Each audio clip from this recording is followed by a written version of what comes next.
Bienvenidos a una edición más de Revolución en Valores, aquí por el gran magazine de nuestros amigos de Mercados por Expertos.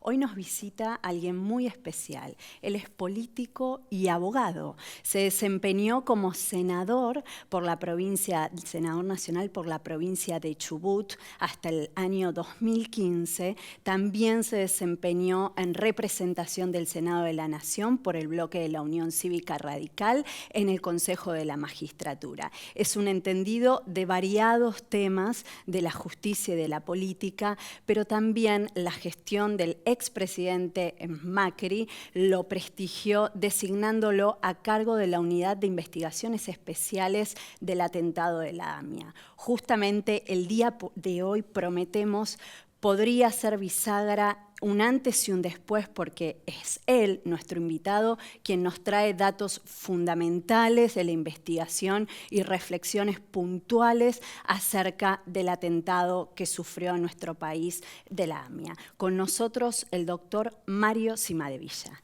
¿Qué tal, doctor? Un gusto, gracias por la invitación. Un gran placer. Realmente, para quienes no conocen al ex senador, realmente es un gusto que nos haya prestigiado en los cargos que mencionamos recién en la apertura de nuestro bloque. Y bueno, hoy por hoy y casi llegando al fin de año, desde Revolución en Valores, tratamos de abarcar todos los tópicos que hacen al interés de nuestra sociedad civil. Tratamos de ser personas comprometidas y generar y exponer funcionarios, agentes y personas involucradas en toma de decisión en espacios de poder que realmente se involucren con la problemática de nuestro país. Bueno, una de ellas, como todos sabemos, es el atentado horroroso que sufrió nuestro país, el atentado de la AMIA, que obviamente tuvo repercusiones porque esto tiene una lógica internacional que usted sabrá explicarnos con mucha claridad. Entonces, nosotros queremos compartirles a nuestros televidentes, a esa persona del otro lado que no conoce técnica jurídica y demás y cuestiones políticas, cuál es el rumbo del caso AMIA hoy por hoy y si en verdad nuestro país y la colectividad judía puede llegar a tener un hallazgo, una sentencia justa y encontrar verdad a tanta incertidumbre, ¿no es cierto? Sí, bueno, la causa AMIA, aunque parezca mentira, es una causa que está paralizada. ¿Por qué está paralizada? Como todo el mundo sabe, allí se imputaron a 5 iraníes, quedan 4, uno creo que falleció, que son personas que se niegan a concurrir ante las citaciones y las demandas que hace la justicia argentina, y los jueces, si bien no hay ninguna ley que lo prohíba, los jueces entienden que si los imputados no están presentes, las investigaciones no pueden avanzar. Ajá. Es decir, que mientras esta situación se dé, nosotros vamos a tener esta causa paralizada. Por eso cuando nosotros llegamos a la AMIA trabajamos sobre 2 cuestiones que nos parecieron que podían destrabar un poco esta inercia. Por un lado, la causa AMIA no se debe tener como 500.000 de fojas. Habíamos sacado la cuenta, leerlas llevaba entre 4 años y medio y 5. Calculá que cuando vas por la hoja 10.000 es imposible que te acordes de la hoja 1. No, los recursos que se necesitan. Entonces, averiguando, nos enteramos de que en la Corte Internacional de La Haya, en el mes de mayo del 2016, iban a hacer un seminario donde la Corte Internacional iba a abordar cómo se habían investigado en el mundo este tipo de atentados y quiénes los habían investigado. Concurrió gente de la unidad con legisladores. Recuerdo que el actual gobernador de Corrientes, Gustavo Valdés, fue uno de los que integró esa delegación. En la Corte Internacional de Justicia, tras estos días de seminarios, nos informaron quiénes habían investigado y con qué resultado este tipo de atentados. Bien. Tratamos en la unidad de contactarnos con ellos, avanzamos en algún tipo de conversación para incorporar tecnología que permita superar esta inercia. Tecnología, disculpe doctor, para que nuestros televidentes comprendan con claridad, para que resulte más sencillo la complejidad de la lectura del Cruzan caso, información, ¿no es tienen un software especial para investigar este tipo de temas. Y se trataba de estar a la vanguardia de algún modo con los casos. Bueno, no conseguimos que el ministro de Justicia podamos avanzar en la contratación absolutamente de ningún tipo de tecnología. Y por otro lado, también entendíamos que la causa no puede estar parada y habíamos trabajado y no logramos en el Ejecutivo que el Ejecutivo enviara el proyecto, pero sí lo logramos con los distintos bloques del Senado, de poner a consideración del Congreso de la Nación una ley de juicio en ausencia. Es decir, que aunque los imputados no estén presentes, las investigaciones puedan avanzar.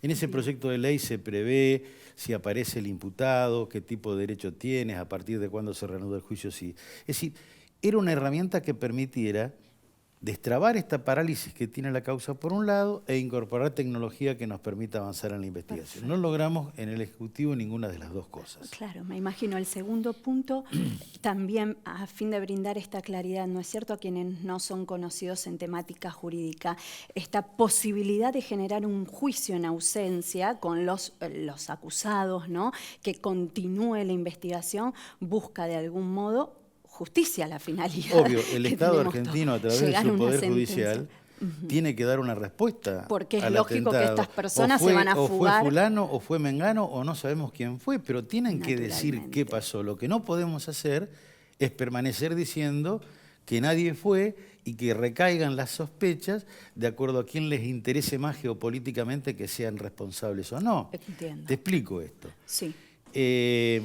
En este atentado a la AMIA, hay países, y yo esto no lo critico, a ver, que Estados Unidos o Israel hagan recaer las sospechas sobre Irán por sus cuestiones geopolíticas, yo no tengo nada que reprocharle a ellos. Al que tengo que reprocharle es al Estado argentino, que no avanza en el esclarecimiento de este tema y permite que algún día un juez en esta causa diga fue fulano o fue mengano o no sabemos quién fue. Lo que no podemos seguir es en este estado de incertidumbre que actualmente estamos. El juicio en ausencia, la justicia argentina lo ha convalidado. Sí. Es un juicio que se utiliza en los países europeos. Francia, Italia, Alemania, España. La Corte ha convalidado estos juicios en ausencia en la Argentina.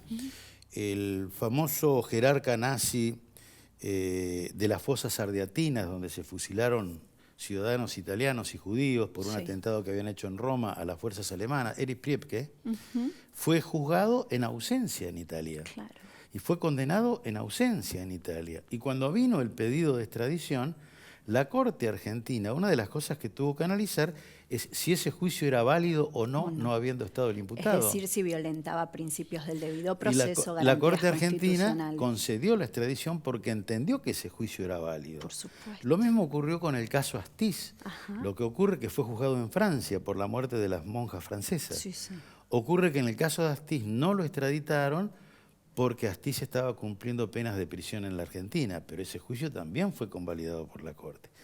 Con lo cual, mira, hay dos causas en la Argentina que para mí tuvieron una entidad superior a cualquier otra causa, que no son iguales, no son comparables, pero hay ciertas analogías. Una yo creo que fue el juicio a las juntas. Bien. Alfonsín, para que también, y el Congreso argentino, para que no haya impunidad con lo que había pasado durante la dictadura, también tuvieron que modificar leyes. Por supuesto. Porque si no, no podían juzgar de la manera que juzgaron, ¿verdad? Es decir, el autor del Código Penal puede imaginar, cuando hace un código, los delitos de violación, de robo, de estupro, de homicidio, de estafa, pero jamás se le hubiese ocurrido pensar que desde el propio Estado se podía convertir un delincuente, secuestrar, hacer desaparecer gente, robar. Entonces, esto obligó a adaptar la legislación para que no haya impunidad. Porque son delitos que trascienden la frontera. Así es. O sea, es natural. Y lo mismo ocurre en delitos que se han transnacionalizado, como puede ser la trata de personas, el narcotráfico o el terrorismo, por ejemplo. Si nosotros no ayornamos nuestra legislación, y no vamos a poder avanzar contra este tipo de delitos cuando se conviertan en territorio argentino. Yo sé que es un tema jurídicamente controvertido, que divide la opinión de los juristas. Hay algunos que entienden que es válido, otros que entienden que no es válido. Pero bueno, creo que la discusión y el abordaje de esta cuestión hay que hacerla. ¿Cuál será la conclusión luego de esta discusión o de este abordaje? Espero que permita romper con la parálisis que tiene la causa, ¿no? Naturalmente.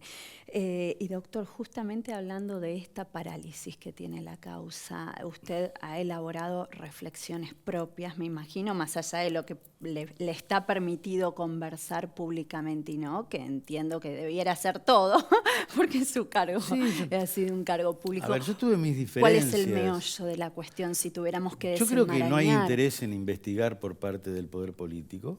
Ajá. La causa AMIA es una causa donde esto que hoy se está hablando, cómo se mezclan jueces, fuerzas de seguridad, servicios de inteligencia, la política. La causa AMIA es eso. Claro, ¿y cómo llega hasta una mandataria? Porque tenemos una expresidente acusada también. Por el caso del memorándum. Por el caso del memorándum, y digamos, es un hilo que no se corta más. Entonces, sí, lo del memorándum yo creo que es otra cosa. Yo era senador cuando se trató, yo fui miembro informante, nosotros votamos en contra del memorándum. Sí. Porque entendíamos que era una manera de que Argentina delegara la jurisdicción judicial, la jurisdicción de nuestros jueces, sobre jueces de otro país. Es decir, pero fue un tratado aprobado por ambas cámaras del Congreso. Tuvo discusión en el Parlamento argentino. Yo realmente no sé si ahí hay un encubrimiento o no, porque, a ver, para que haya encubrimiento, yo no soy penalista. La última vez que abrí el Código Penal fue cuando rendí Penal 2. Pero encubre a alguien que sabe quién cometió el delito y acá no sabemos quién puso la bomba. ¿A quién estamos encubriendo si no sabemos quién puso tenemos la a bomba? una expresidente acusada de encubrimiento, pero por otro lado no sabemos ni siquiera quién puso la bomba. Así es. O sea, es lo que sería en derecho penal de algún modo la teoría del fruto del árbol venenoso. Todo este tipo de cuestiones se va a resolver el día que se investigue la causa principal, que es la que está paralizada. Una causa donde se sobornó testigos para que imputaran a la policía bonaerense, para que se los involucrara en el atentado, donde el juez que investigaba la causa... Recuérdenos el nombre y apellido. Galeano, el doctor Galeano, los fiscales Mullen y Barbaquia, Menem, que era presidente, Anzorregui, que era jefe de inteligencia, Fino Palacios, que estaba en la policía, de algunos de los nombres, todos estaban involucrados en lo que se llamó la causa de encubrimiento. Claro. Que ahí es donde tuvimos nuestras diferencias con el gobierno de Macri. Nosotros entendíamos, estábamos como querellantes, que nos pedían que fuéramos a pedir la absolución de alguno de los imputados. Nosotros entendíamos que no se podía pedir la absolución de ninguno de los imputados.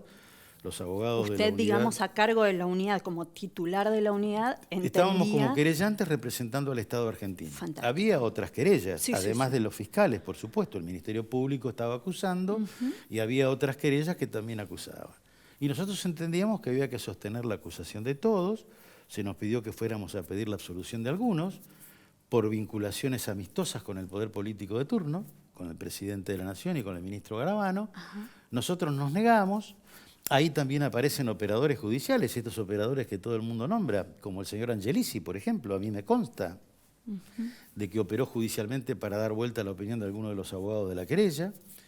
Y bueno, disolvieron la unidad, fueron a pedir la absolución de algunos de los imputados y hubo sentencia. Terminaron todos condenados. Era como nosotros decíamos, no como ellos pretendían, ¿verdad? Naturalmente. Lamentablemente, vuelvo a repetir, es una causa donde el Estado argentino debe dar algún tipo de respuestas. Claro que sí. Yo no sé si ayornando nuestras leyes, pero los jueces en algún momento en la Argentina tienen que decirle a la sociedad, hay más de 80 muertos en esa causa, y al mundo, qué pasó en la AMIA. Miren, fue fulano, fue mengano o no sabemos quién fue. Pero lo que no podemos seguir es sin hacer absolutamente nada, que la causa siga paralizada y nunca se sepa qué pasó. Doctor, atento a esto que comenta, que es interesantísimo. ¿Cuál sería el punto, ya para pasar a otro tema, porque es tan jugosa su presencia que la queremos aprovechar? ¿Cuál sería la punta del ovillo que usted tomaría siendo tan conocedor de este caso para poder darle continuidad, más allá de la labor del juez, ¿no? De quien se tiene que ocupar de esta cuestión? Es una causa complicada, compleja. Yo he charlado con los fiscales que tenían adelante la causa, ellos entienden de que no hay pruebas. Hay pruebas para pedir la indagatoria, ni siquiera saben si las pruebas que tienen permiten sostener un procesamiento y mucho menos una condena. Creo que hay que reordenarla, creo que hay que incorporar nuevas medidas de pruebas que no se tomaron. están en duda muchas cosas en esa causa, ¿no? Bueno, es una gran deuda, evidentemente nos queda más que señalado que continuamos estando en deuda con la colectividad por un lado y por nuestros compatriotas. Más de 80 compatriotas que profesaran una fe u otra. Absolutamente. No les quita que fueron compatriotas nuestras los que allí murieron, ¿no? Absolutamente. Es decir, más allá de que podemos repudiar cualquier actitud antisemita, cierto es que hay más de 80 argentinos muertos, que el Estado argentino no le ha dado respuesta ni a los familiares ni a la sociedad de qué es lo que realmente pasó. Y sería lamentable que esto siga de esta manera y que sea utilizado por cuestiones geopolíticas que a nosotros no nos incumben. Absolutamente. Bueno, en representación de la sociedad y desde Revolución en Valores le agradezco no solo la presencia al programa, porque ahora le quiero hacer una consulta, una preguntita interesantísima, pero desde ya que su rol debe haber sido por demás controvertido, estar a cargo, tomar tamaña responsabilidad y, bueno, haber seguido que se haya disuelto la unidad de algún modo. No se culminó la labor, no porque usted no la haya investigado, sino por todo esto que nos comenta, todas estas cuestiones que trascendieron. Porque esta unidad, en realidad los que investigan son el Poder Judicial, no el Poder Ejecutivo. Nosotros desde el Poder Ejecutivo teníamos una unidad de apoyo a la investigación, que fue un compromiso que asumió el Estado argentino ante la Comisión Interamericana de Derechos Humanos, ante reclamos que hicieron los familiares de las víctimas y las víctimas. Esta unidad tenía como finalidad apoyar la investigación y querellar donde se estaba investigando al juez, los fiscales y demás, ¿verdad? Bien. Esta era nuestra misión. Bueno, evidentemente el gobierno del presidente Macri no ha tenido mucho interés en avanzar en este tipo de investigación y poder saber lo que realmente pasó, ¿no? Lamentablemente, digo, incluso Argentina está incumpliendo ese tratado al no tener esta unidad de apoyo. Y en el medio de la investigación, de la querella, hubo episodios muy lamentables donde enviados del ministro le decían a los abogados que iban a la querella que no preguntaran, que no se juntaran a charlar con las otras querellas. Incluso una de las abogadas de la querella, la doctora Stillman, que había sido sugerida por la doctora Carrió porque había intervenido en el juicio político galeano y conocía la causa, en más de una oportunidad tuvo dificultades con la gente del ministro porque no la dejaban interrogar, no la dejaban hablar con las otras querellas, hasta que renunció. Con la investigación. Renunció por este tipo de problemas. La doctora Carrió allí hizo, recuerdo, una denuncia ante la Oficina Anticorrupción. No me preguntes qué hizo la titular con esa denuncia porque nunca supimos nada. Se desconoce. Ay, bueno, será un punto que tendremos que continuar con esta gestión y con las venideras para lograr darle, digamos, un piso cierto a nuestros compatriotas. Última pregunta, doctor, ¿lo vamos a volver a tener en el Senado? ¿Tendremos el lujo? Les comento que es un representante, un ícono dentro de la Unión Cívica Radical y es una persona muy conocedora, bueno, es de la provincia de Chubut, temas de mineros, de minería obviamente, que hoy ya nos queda chico en nuestro espacio, pero lo vamos a volver a convocar. ¿Lo vamos a volver a tener? Ojalá. Si a mí me preguntás de todas las responsabilidades políticas que he tenido, a cuál me gustaría volver es al Congreso de la Nación, sin ninguna duda, y al Senado. Creo que tuvimos una actuación que no pasó desapercibida en un momento muy difícil para hacer oposición, esto también hay que decirlo, donde el Congreso funcionaba con una escribanía, donde costaba mucho incorporar temas para el debate. Pero bueno, sí, claro que me gustaría volver al Senado, desde luego. Bueno, va a ser todo un honor, doctor. Muy agradecida en nombre de Revolución en Valores, la gente de Mercados por Expertos. Le deseo unas muy felices fiestas y a todos ustedes que compartan, que renueven sus sueños en el nuevo año y nosotros continuamos con más Mercados por Expertos.